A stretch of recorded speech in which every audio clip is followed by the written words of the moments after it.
Hello students, welcome back to Magnet Brains Hindi. आपकी Lali Verma madam Magnet Brains के Hindi medium channel पर आप सभी स्टूडेंट्स का बहुत बहुत स्वागत करती हैं, अभिनंदन करती हैं और साथ ही साथ आशा भी करती हैं कि आप सभी स्वस्थ होंगे, खुश होंगे, प्रसन्नचित होंगे और कंप्लीटली ऊर्जावान रहकर अपने सभी कार्यों को समय पर पूरा कर रहे होंगे और समय पर ही अपने आप का, कहा ना मैंने कि अपने आप का ख्याल भी रखना है, क्योंकि स्वस्थ शरीर में ही स्वस्थ मस्तिष्क का वास होता है। ये हमें हमेशा याद रखना है ताकि कभी भी ऐसा ना हो कि ओ ये होने लगा, वो होने लगा, फिर पढ़ाई पर बुरा प्रभाव पड़ता है। इसलिए अपने आप की दिनचर्या में बहुत अच्छे से शामिल कीजिए। क्या क्या, जैसे थोड़ा सा हम खेल कूद आए बाहर, नियमित दिनचर्या में सुबह उठना है। आप सोचते हैं उठते ही हैं मैम स्कूल भी जाना पड़ता है। अरे भाई, पड़ता है नहीं, ये एक ऐसा काल है, विद्यार्थी जीवन काल, जिसमें हम अपने आप को निर्मित करते हैं, निर्मित ऐसा करते हैं और भविष्य हेतु हम अपने आप को तैयार करते हैं। इस भूमि में, इस रणभूमि में, युद्ध भूमि में अपने आप को एक योद्धा साबित करने के लिए विद्यार्थी जीवन काल अति महत्वपूर्ण है। डियर स्टूडेंट्स, मैग्नेट ब्रेन्स एक ऐसा प्लेटफॉर्म जो कक्षा 6वीं से 12वीं तक की ऑनलाइन स्कूल एजुकेशन, सभी विषय की स्कूल एजुकेशन एकदम फ्री प्रोवाइड करता है। साथ ही साथ सभी प्रकार के कॉम्पिटिटिव एग्जाम्स के वीडियोस भी आप अपने फेवरेट चैनल पर एकदम फ्री देख सकते हैं। अब सुनिए कि ये जो आज हम वीडियो लेकर आए हैं, या इस वीडियो में आप क्या देखने वाले हैं, क्या सुनने वाले हैं, पता है? आपकी पाठ्य पुस्तक स्पर्श का पाठ है 3, नाम है तुम कब जाओगे अतिथि, लिखा है शरद जोशी जी ने। अब पहले यदि हम बात करें तो पहले परंपरा थी अतिथि देवो भव, धीरे धीरे आई अतिथि तुम कब आओगे, और अब आ गया कि तुम कब जाओगे अतिथि। आखिर ये समय के साथ इतना बड़ा परिवर्तन क्यों? अतिथि आए हैं, स्वागत कीजिए। अब ये जो होस्ट है या जो जिनके घर आए हैं, क्या वो उनकी गलती है? कुछ इस तरह से नहीं सोचना चाहिए। अब वहां पर तो कोई भी हो सकता है, जो अतिथि आए हैं उनके घर भी तो कोई अतिथि आ सकता है ना। तो अतिथि, अतिथि का मतलब बिना तिथि के जो घर में पधारा है उनको अतिथि कहते हैं। समझ में आया? अतिथि का अर्थ यदि हम देखें तो अतिथि मतलब बिना तिथि के, बिना किसी सूचना के पधार गए, तो अब वो अतिथि हो गए।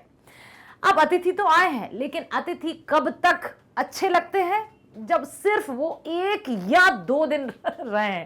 उससे ज्यादा यदि कोई घर में रहने लगे तो घर वालों की क्या स्थिति होती है? शरद जोशी जी ने बहुत अच्छे से इस पाठ के माध्यम से हर एक मानव के या हर एक व्यक्ति के दिल की बात को सबके सामने साझा किया है। अब भले ही हम सब सोच रहे हैं नहीं नहीं, हम तो ऐसा नहीं करते, हमारे घर में तो कितने सारे अतिथि आते हैं और उनका तो हम अच्छे से दिल खोल कर स्वागत करते हैं। अरे भाई, कहीं ना कहीं कहा तो उन्होंने एकदम सही है, क्योंकि अपने अनुभव के आधार पर उन्होंने ये पाठ लिखा है। तो सबसे पहले हम चलते हैं शरद जोशी जी के जीवन परिचय की ओर और फिर चलेंगे पाठ की तरफ। शरद जोशी जी व्यंग्यकार के रूप में आपका नाम प्रसिद्ध है। शरद जोशी जी का जन्म मध्य प्रदेश के उज्जैन शहर में 21 मई सन 1931 को हुआ।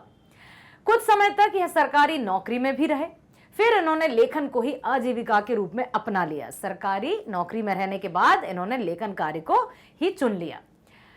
फिर क्या किया? इन्होंने आरंभ में कुछ कहानियां लिखी, फिर पूरी तरह से व्यंग्य लेखन, व्यंग्य उपन्यास, व्यंग्य कॉलम के अतिरिक्त हास्य व्यंग्यपूर्ण धारावाहिकों की पटकथा और संवाद भी लिखे। पहले तो इन्होंने कुछ कहानियां लिखी। कहानियां अधिकतर काल्पनिकता पर आधारित होती हैं। आपने पता होगा ना, सुना होगा ना कहानियां, दादी नानी की कहानियां। एक राजा थे, एक रानी थी, फिर धीरे धीरे आ गया एक था राजा, एक थी रानी, दोनों मर गए, खत्म कहानी। ये भी सुना होगा आपने। लेकिन इन्होंने पहले कहानियां लिखी, फिर धीरे धीरे इनका रुझान पूरी तरह से व्यंग्य लेख, व्यंग्य समझते हैं ना, वास्तविकता को व्यंग्यात्मक तरीके से या अपनी कलम या चतुराई के माध्यम से सब में उजागर कर देना और उस बात को इस तरीके से कह देना कि सामने वाले को बुरा भी ना लगे, अर्थात सांप भी मर जाए और लाठी भी ना टूटे। व्यंग्यकार हर कोई नहीं होता। कुछ खास व्यंग्यकारों में शरद जोशी जी का नाम बहुत सम्मान के साथ लिया जाता है। व्यंग्य उपन्यास भी है, व्यंग्य कॉलम के अतिरिक्त व्यंग्यपूर्ण धारावाहिकों की पटकथा और संवाद भी लिखे। हिंदी व्यंग्य को प्रतिष्ठा दिलाने वाले प्रमुख व्यंग्यकारों में शरद जोशी जी भी एक हैं। और हरिशंकर परसाई जी का नाम भी आपने सुना होगा, उनको भी व्यंग्यकार ही कहा जाता है। शरद जोशी जी की मुख्य रचनाएं हैं परिक्रमा, किसी बहाने, जीप पर सवार इल्लियां। ओ माय गॉड, जीप पर सवार इल्लियां, इतनी सारी इल्ली जीप पर सवार होकर जा रही है। जस्ट इमेजिन कि कैसा लग रहा होगा उस जीप को। राह किनारे बैठ, दूसरी सतह और प्रतिदिन। दो व्यंग नाटक हैं, अंधों का हाथी और एक था गधा। एक उपन्यास मैं, केवल मैं उर्फ कमल मुख बीए। भाषा, जोशी जी की भाषा अत्यंत सरल और सहज है। उनकी भाषा को, उनके लेखों को पढ़ने में हमें जरा सी भी कठिनाई नहीं होगी और उन्होंने सरलता के साथ, सहजता के साथ अपने व्यंग लेख हम सबके साथ साझा किए हैं। उसी में से एक जो हम पढ़ने जा रहे हैं उसका नाम है तुम कब जाओगे अतिथि, या यहीं पर कुंडी जमा कर बैठे रहोगे और हमारे सिर पर मूंग दलते रहोगे। हाँ, यही उन्होंने बताया है। अब हम थोड़ा सा गंभीर होते हैं ना। पहले प्राचीन काल में वेद पुराणों में आपने सुना होगा ना, अतिथि देवो भव। अतिथि को देवता तुल्य माना जाता था। अतिथि आते थे, महीनों महीनों विराजित रहते थे और जिस घर में भी वे आते थे उनका बहुत आदर सत्कार होता था। उनके फेवरेट पकवान बनते थे, बहुत अच्छे से उनकी देख रेख और अगुवाई की जाती थी। धीरे धीरे धीरे धीरे धीरे समय परिवर्तन हुआ, व्यस्तता की ओर चला मनुष्य। फिर ये आ गया कि अतिथि कब आओगे। अब आना थोड़ा सा कम हुआ या जाना कहीं पर कम हुआ तो लोग सोचने लगे अरे पहले तो कितना यदि हम बात सुने ना दादाजी नाना जी से तो पहले सोचते थे अरे मेहमानी के लिए जाते थे ना, पहले फोन्स वगैरह तो होते नहीं थे, ना ही ट्रांसपोर्ट की फैसिलिटीज अवेलेबल थी। तो जब कभी भी जाते थे, जाते जाते में भी रुक गए आराम से, और कहीं 4 6 10 दिन 15 दिन तो रुके ही रहते थे अतिथि। तो देवता तुल्य माने जाते थे क्योंकि अब चले गए तो अब क्या पता कब आएंगे। इसलिए धीरे धीरे आया कि अतिथि कब आओगे। अब जैसे तैसे अतिथि आए और ठीक ठाक है कि भैया आ गए हैं तो अच्छी बात है, और जा रहे हैं तब भी अच्छी बात है, आए हैं तो स्वागत है, जा रहे हैं तो जयराम जी की हो गया। अब देखिए वर्तमान की जो स्थिति है वो यही है कि तुम कब जाओगे अतिथि। क्या यही विराजित रहोगे या तुम हमारा जो सुख चैन है वो क्यों छीनने पर तुले हो। हमें भी अपना काम करने दो भाई, हमें भी अपने हिसाब से जीने दो, रहने दो, सोने दो, खाने दो, पीने दो। क्यों यहाँ पर सांप की तरह कुंडली मारकर बैठ गए हो, कब जाओगे। और अतिथि हैं कि जाने का नाम ही नहीं लेते हैं, आराम से बैठे हैं, बिल्कुल आराम से, ना कायदा खाने पीने को मिल ही रही, ना कमाने की झंझट, ना कहीं जाने की झंझट, आराम से डकार ली और सोते रहे। अब जो होस्ट हैं जिनके घर में आए हैं उनकी क्या स्थिति होती है, इस लेख के माध्यम से, इस व्यंग के माध्यम से शरद जोशी जी ने बताया है। आइए चलते हैं शरद जोशी जी की रचना की तरफ, इसी पाठ के सार की तरफ। लेखक अपने घर में आए अतिथि को अपने मन में संबोधित करते हुए कहते हैं कि आज अतिथि को लेखक के घर में आए हुए 4 दिन हो गए हैं। और सबसे अच्छी बात पता है क्या होती है रचनाकारों की, कि वे स्वयं को इन्वॉल्व करते हैं, अपने आप को ही वो कैरेक्टर चुन लेते हैं जिसको हम कहें कि नहीं अच्छा है ऐसा व्यक्ति, ये तो बुरा व्यक्ति है, तो वो अपने आप को ही वहां रख देते हैं। अब उनके घर आए अतिथि जिनको 4 दिन हो गए और लेखक के मन में यह प्रश्न बार बार आ रहा है कि तुम कब जाओगे अतिथि, 4 दिन हो गए, बहुत दिन होते हैं, यूं ही नहीं पड़े रहते हैं घरों में किसी के, आए हो तो जाओ ना। लेकिन अतिथि जाने का नाम ही नहीं ले रहा है। लेखक अपने मन में अतिथि को कहता है कि वह जहां बैठे बिना संकोच के सिगरेट का धुआं उड़ा रहा है। उसके ठीक सामने एक कैलेंडर है। लेखक कहता है कि पिछले 2 दिनों से वह अतिथि को कैलेंडर दिखाकर तारीखें बदल रहा है। अब तारीखें बदल रहे हैं अर्थात वो ये बताना चाहते हैं कि देखो 1 तारीख थी, अरे आज तो 2 तारीख हो गई। मतलब वो अतिथि को सुनाना चाहते कि आपको 2 दिन हो गए। फिर दूसरी तरफ है आज 3 तारीख हो गई, अरे वाह 3 दिन चले गए महीने के। तो वो बार बार अतिथि को ये जताना चाहते हैं कि आपको इतने दिन हो गए हैं, अब तो रवानगी लीजिए, अब तो जाइए। लेखक कहते हैं कि पिछले 2 दिनों से वह अतिथि को कैलेंडर दिखाकर तारीखें बदल रहा है। ऐसा लेखक ने इसलिए कहा क्योंकि लेखक अतिथि की सेवा करके थक गया है। पर चौथे दिन भी अतिथि के जाने की कोई संभावना ही नजर नहीं आ रही है। अतिथि तुम कब जाओगे? लेखक अपने मन में अतिथि को कहता है कि अब तुम लौट जाओ अतिथि, बहुत दिन हो गए, बहुत परेशानी हो गई, अब तो हमें सुख चैन से रहने दो। तुम्हारे जाने के लिए यह उच्च समय अर्थात हाई टाइम है। 4 दिन हो गए हैं, अब तो जाने का नाम ले लो। अर्थात ये बिल्कुल सही वक्त है, बहुत सही है, 4 दिन बीत चुके हैं, अब बिल्कुल आप जा सकते हो, राइट टाइम, हाई टाइम। क्या उसे उसकी मातृभूमि नहीं पुकारती? अर्थात आपका घर, आपका परिवार, आपकी मातृभूमि आपको जरा भी याद नहीं आती? क्या वो आपको बुला नहीं रही है जो यहीं जमा कर बैठ गए कुंडली? अर्थात क्या उसे घर की याद नहीं आती? लेखक अपने मन में ही अतिथि से कहते हैं कि उस दिन जब वह आए थे तो लेखक का हृदय ना जाने किसी अनजान डर के, किसी ऐसे धड़क उठा था। अंदर ही अंदर कहीं लेखक का बटुआ कांप गया था। बटुआ समझते हैं? पर्स, खर्च मर्च ना, कि अब आ गए हैं तो थोड़ा स्पेशल सब्जी भी बनेगी, कुछ ऐसा खाना बनेगा जो हम साधारण रूप से खा सकते हैं, लेकिन अतिथि के आने पर थोड़ा तो हमें अच्छा अच्छा बनाना ही पड़ता है ना। बच्चे तो मजे करते हैं, अच्छा रहा बुआ जी आ गई, अच्छा रहा मामी जी आ गई, अब घर में मजेदार खाने को बनने वाला है। तो उन्होंने कहा मेरा बटुआ कांप गया था, पर्स को देखा। ओके, उसके बावजूद एक प्यार से भीगी हुई मुस्कुराहट के साथ लेखक ने अतिथि को गले से लगाया और मेरी लेखक की पत्नी ने अतिथि को सादा नमस्ते किया था जिस दिन आप आए थे। अतिथि को याद होगा कि 2 सब्जियों और रायते के अलावा उन्होंने मीठा भी बनाया था। जिस दिन आप आए थे 2 सब्जियां बनी थी, रायता बना था, स्वीट मिठाई भी थी। अब उतना स्वागत आपने प्राप्त कर लिया तो अब जाइए ना। अब क्या होता है, पहले दिन याद कीजिए आपका किस तरह से सत्कार हुआ था। तो वो ये सोच रहे हैं। इस सारे उत्साह और लगन के मूल में लेखक को एक उम्मीद थी कि वह दूसरे दिन किसी रेल से एक शानदार मेहमान नवाजी की छाप अपने हृदय में लेकर तुम चले जाओगे, पर ऐसा नहीं हुआ। तुम्हारा बहुत अच्छे से स्वागत किया, 2 सब्जियां बनी, रायता, पूरी और व्यंजन बने, मिठाई पकवान सब बने, और हमें लगता था कि अब तुम रेल का टिकट लोगे और उसी दिन रवानगी ले जाओगे तो कम से कम एक अच्छी खासी याद तो रहती कि क्या बात थी, वो आए थे, क्या स्वागत किया था उन्होंने। लेकिन तुम तो दूसरे दिन भी अतिथि मुस्कान बनाए लेखक के घर में ही बने रहे। अब लेखक ने सोचा अब ये चले जाएंगे, लेखक वो तो यहीं रम गए, उन्हें बड़ा अच्छा लगा आपका स्वागत किया हुआ। लेखक अपने मन में ही अतिथि से कहता है कि उन्होंने अपने दुख को पी लिया और प्रसन्न बने रहे। अब उनको लगता था ये जाने वाले हैं, लेकिन अतिथि वहीं रुक गए। दुख तो बड़ा हो रहा था, लेकिन दुख का घूंट पी लिया और उनके सामने प्रसन्न बने रहे। अरे हाँ, अच्छा आज आप रुक गए, बड़ा अच्छा लग रहा है, आप चले जाते तो हमें बुरा लगता, कितना अच्छा लग रहा है आपके आने से। इस तरह से वो प्रसन्नता दिखाते रहे।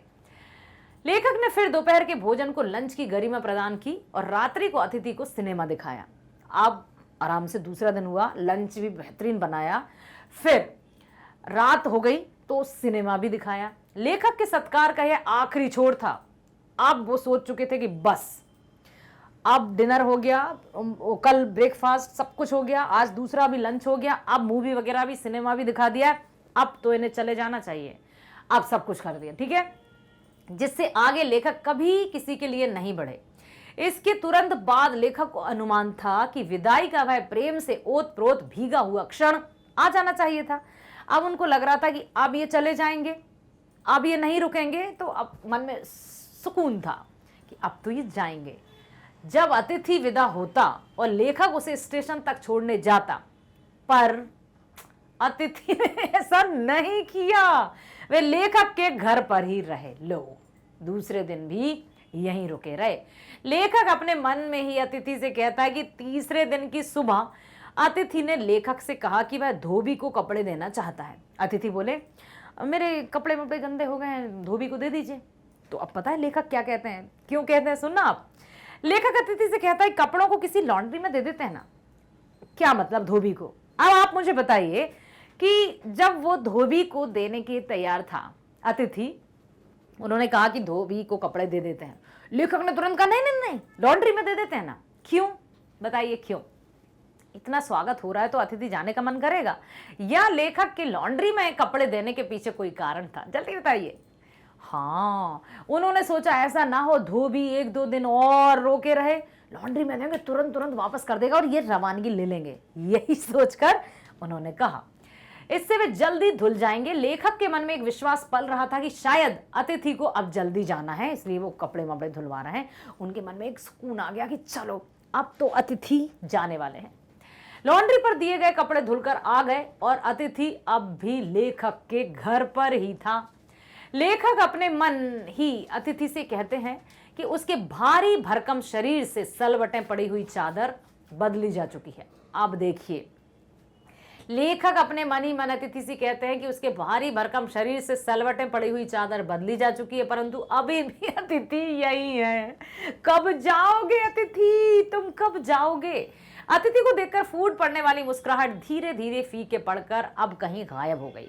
जो मुस्कुराहट थी पहले दिन, दूसरे दिन भी मुस्कुराहट को बना के रखा, लेकिन अब वो फीकी पड़ती और गायब हो गई। ठहाकों के रंगीन गुब्बारे जो कल तक इसके कमरे के आकाश में उड़ते थे, अब दिखाई नहीं पड़ते।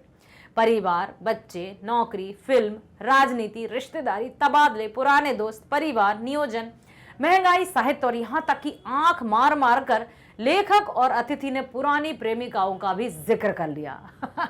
मतलब जो भी उनके बीच में बातें होनी चाहिए थी, कौन कौन सी?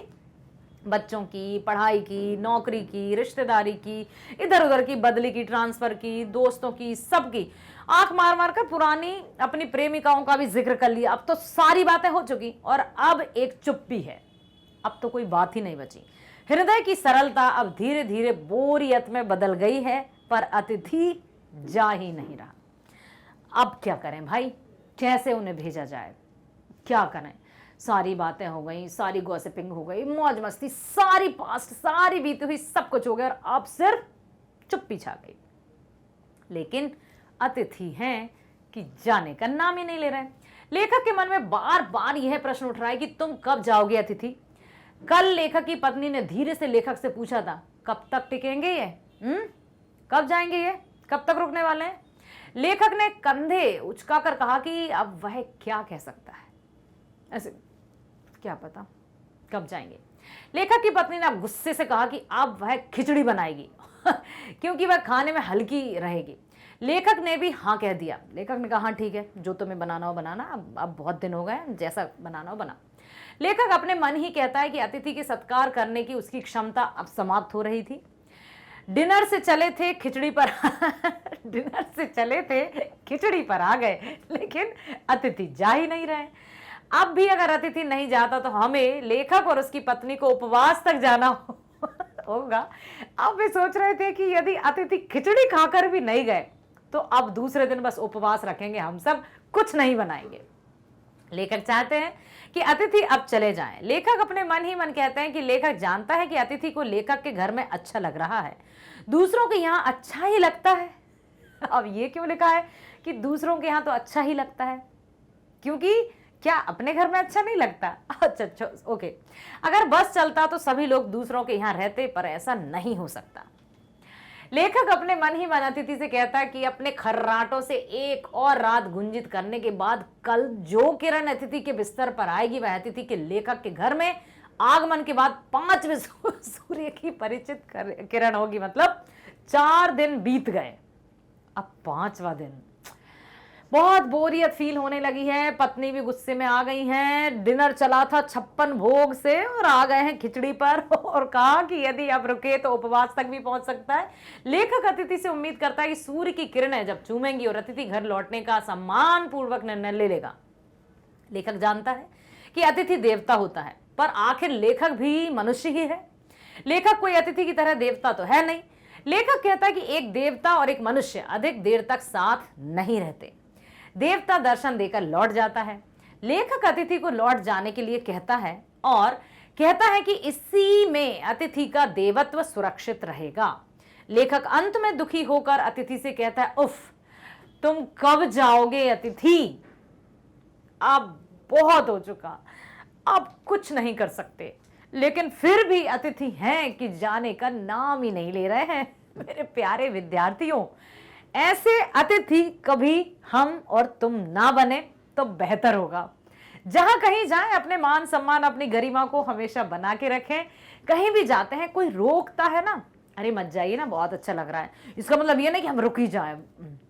यदि उसने कहा है तो यूं ही कह देते होंगे ठीक है, तो उस बात को दिल से ना लेकर थोड़ा दिमाग से सोचना है और अपने आप जिस सम्मान से हम गए थे वो सम्मान बरकरार रहे, तो थोड़े दिन रुके और चल दिए वहां से। ऐसा ही माहौल बना रहे ताकि अभी अभी जो लेखक की स्थिति थी वो हमारे कारण किसी की स्थिति ना हो, या फिर हमारे घर में जो अतिथि डेरा डालने वाले हैं वे भी सुन ले कि कहीं भी अच्छा तो लगता है, दूसरों के घर तो अच्छा लगता है, लेकिन दूसरों को उनके आने से क्या तकलीफ होती है उसका भी थोड़ा हमें ध्यान रखना चाहिए। तो अतिथि तुम कब जाओगे, अतिथि शरद जोशी जी ने बहुत ही अच्छे से इस पाठ की रचना की है, व्यंग्य की रचना की है, और साथ ही साथ ये भी बताने का प्रयास किया है कि वास्तव में ऐसा ही होता है। एक दिन, 2 दिन, बस तीसरे दिन तो टाटा बाय बाय जयराम जी की सब कुछ हो जाना चाहिए, नहीं तो फिर बोझ लगने लगता है। कब तक कोई स्वागत करता रहेगा, उसके भी अपने काम काज हैं। तो जो मान सम्मान अतिथि का होता है वो कम समय के लिए होता है, वही अच्छा है। आशा करती हूँ आपने सुना है, समझा है, मजे से एंजॉय भी किया है। इसी तरह से हम हर एक पार्ट को सुनते और समझते रहेंगे। डियर स्टूडेंट्स, आपको बता दूं मैग्नेट ब्रेन्स आपको कक्षा 6वीं से 12वीं तक की online school education free provide करता है। साथ ही साथ सभी प्रकार की प्रतियोगी परीक्षाएं जैसे NTSC, olympiad, IIT, JEE, NEET, UPSC, ठीक है, JAIIB, CAIIB, bank, insurances, SSC, RRB, सभी प्रकार की प्रतियोगी परीक्षाओं के वीडियोस भी आप आपके फेवरेट चैनल पर एकदम फ्री देख सकते हैं। किसी भी प्रकार के पेड सब्सक्रिप्शन की हम बात नहीं करते हैं और ना ही कभी करेंगे। आप अपनी क्लास के वीडियोस, चाहे वो रसायन विज्ञान सीनियर की बात करूं मैं, तो भौतिक विज्ञान, गणित, राजनीतिक जो भी अपना शास्त्र है या गणित है, ठीक है, सामाजिक विज्ञान है, उनके वीडियोस भी आप हिंदी में देख सकते हैं, हिंदी मीडियम में देख सकते हैं। और हिंदी की बात करूं तो हिंदी में ही रहेगा। हिंदी अपने जैसे मैग्नेट ब्रेन्स आपने टाइप किया, साथ ही साथ कर दीजिए क्लास 9th हिंदी, और प्लेलिस्ट पर आप जाएंगे तो वहां पर वेल ऑर्गेनाइज तरीके से हर एक टॉपिक को क्रमबद्धता के साथ रखा गया है कि आप क्या देखना चाहते हैं, पाठ का संपूर्ण पाठ्यक्रम देखना चाहते हैं, विवरण देखना चाहते हैं, सार देखना चाहते हैं, प्रश्न उत्तर अभ्यास देखना चाहते हैं, या फिर बहुविकल्पीय प्रश्न या मल्टीपल चॉइस क्वेश्चंस देखना चाहते हैं, जो भी आप देखना चाहते हैं just click on that. Video आपके सामने आएगा, और वीडियो आपके सामने आएगा तो मजे से देखिएगा, रोचक अंदाज में देखिएगा, इंटरेस्टेड वे में देखिएगा, फिर देखिए आपको कितने अच्छे से समझ में भी आएगा, और ना केवल परीक्षाओं तक यहां पर सेव रहेगा बल्कि लाइफ लॉन्ग आप चैप्टर्स को याद रखेंगे और लाली वर्मा मैडम को याद जरूर करेंगे। इसी विश्वास के साथ मैं कहती हूं कि आपने वीडियो देखा, पसंद किया तो लाइक करना भूलना नहीं है। सब्सक्राइब कीजिए ताकि आपको हर एक वीडियो के नोटिफिकेशंस प्राप्त होते रहें। कम्युनिटी पोस्ट पर भी अपडेटेड रहिए ताकि फ्यूचर जो भी आने वाले वीडियोस हैं उनकी जानकारी आपको प्राप्त हो सके। और शेयर तो करना ही है, अधिक से अधिक शेयर कीजिए, जितनी भी आपकी कांटेक्ट लिस्ट है शेयर करते जाइए लिंक को, ताकि सभी स्टूडेंट्स जो आपकी तरह होनहार हैं वे भी मैग्नेट ब्रेन्स ऑनलाइन एजुकेशन का, बेस्ट एजुकेशन का लाभ ले सकें। मिलते हैं अगले वीडियो में इसी पाठ के तुम कब जाओगे अतिथि पाठ के एनसीईआरटी समाधान के साथ। नमस्कार, bye bye, thank you so much.